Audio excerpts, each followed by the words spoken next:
కృష్ణా జిల్లా Gudlavalleru engineering college hostel వాష్రూమ్లో hidden కెమెరాలు ఉన్నాయని విద్యార్థులు ఆందోళన చేసిన ఘటన రాష్ట్ర వ్యాప్తంగా సంచలనంగా మారింది. ఈ నేపథ్యంలో ఏలూరు ఐజీ సైతం కీలక వ్యాఖ్యలు చేశారు. గుడ్లవల్లేరు కాలేజీ హాస్టల్ వాష్రూమ్లో ఎలాంటి హిడెన్ కెమెరాలు లేవని తెలిపారు. ఇక ఆరోపణలు ఎదుర్కొంటున్న విద్యార్థుల ఫోన్లు, ల్యాప్టాప్లను స్వాధీనం చేసుకున్నామని తెలిపారు. వాష్రూమ్లు, షవర్లలో ఎలాంటి కెమెరాలు లేవన్నారు. ఏపీలో తొలిసారిగా కంప్యూటర్ ఎమర్జెన్సీ రెస్పాన్స్ టీం సేవలు వినియోగించామని తెలిపారు. విద్యార్థులు, తల్లిదండ్రులు, విద్యార్థి సంఘాలు అనుమానాలు నివృత్తి చేశామని ఏలూరు ఐజీ స్పష్టం చేశారు.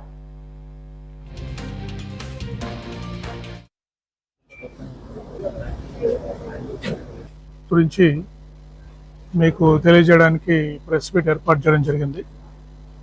సో మీకు అందరికీ తెలుసు, 29వ తారీఖు ఆగస్టున రాత్రి లేడీస్ హాస్టల్లో కొంతమంది విద్యార్థులు ఈ థర్డ్ ఫ్లోర్లోని కామన్ బాత్రూమ్స్లో స్పై కెమెరాస్ పెట్టి కొన్ని వీడియోస్ని రికార్డ్ చేశారు. వాటికి బయటికి పంపించారని చెప్పేసి గర్ల్స్ స్టూడెంట్స్ చాలామంది అజిటేషన్ చేశారు. అది మళ్ళీ వైరల్ అయిపోయేసి మొత్తం కాలేజీలో ఉండే ladies, girls students, boys students అందరూ కూడా ఒక అజిటేషన్ ప్రకారం అజిటేషన్ చేయాల్సి వచ్చింది.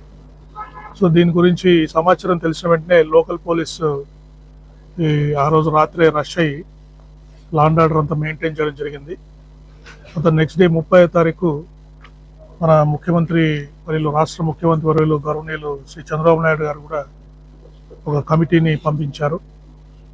మినిస్టర్ శ్రీ కొల్ల రవీంద్ర గారు, తర్వాత జిల్లా కలెక్టర్ గారు, జిల్లా ఎస్పీని పంపించి ఇక్కడ ప్రెమిసెస్ అంతా స్టూడెంట్స్ తోటి మాట్లాడి ఆ రోజు లా అండ్ ఆర్డర్ మెయింటైన్ చేయడానికి, వారిలో అనుమానాలు నివృత్తి చేయడానికి వారంతా ప్రయత్నం చేశారు. తర్వాత ఈ కేసులో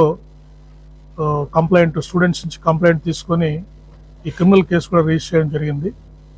దీంట్లో క్రిమినల్ కేసులో ముఖ్యంగా భాగంగా ఆ రోజు హాస్టల్లో ఉండే అన్ని బాత్రూమ్స్, గర్ల్స్ హాస్టల్లో ఉండే అన్ని బాత్రూమ్స్ కూడా ఈ ఎక్విప్మెంట్, బీడీ ఎన్ఎల్జీడీ ఎక్విప్మెంటు, తర్వాత బీడీ ఫిజికల్గా కూడా షవర్స్ కానీ అన్నీ ఓపెన్ చేసి అంత ఏరియా అంతా థరోగా స్టూడెంట్స్ రిప్రజెంటేటివ్స్, మా police officers, women and child welfare department representatives అందరి సమక్షంలో ఈ హాస్టల్ మొత్తం థరోగా చెక్ చేయడం జరిగింది.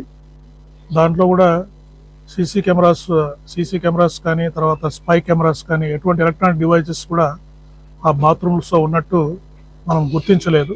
కాబట్టి విద్యార్థులు ఎవరు భయపడాల్సిన అవసరం లేదు. దీంట్లో ముఖ్యంగా మహిళా విద్యార్థులు ఎవరు కూడా వాళ్ళు భయపడాల్సిన అవసరం లేదు. తర్వాత కాలేజీ మేనేజ్మెంట్ కూడా స్టూడెంట్స్ భవిష్యత్తులో దృష్టిలో పెట్టుకొని త్వరలో వారు క్లాసెస్ కూడా ఆరంభించడానికి ప్రయత్నాలు చేస్తున్నారు. అయితే మేనేజ్మెంట్ వారికి కూడా కొన్ని వాళ్ళకి ఇమీడియట్గా కాన్ఫిడెన్స్ బిల్డింగ్ మెజర్స్లో పిల్లల్లో ఎటువంటి భయం లేకుండా చేయాలనే దానికి వాళ్ళు కూడా కొన్ని ఎలక్ట్రానిక్ ఎక్విప్మెంట్, ఇటువంటి ఈ స్పై కెమెరాస్ జామ్ చేయడానికి అటువంటి టెక్నాలజీ వాళ్ళని వాడమని చెప్పాము. కొన్ని గైడ్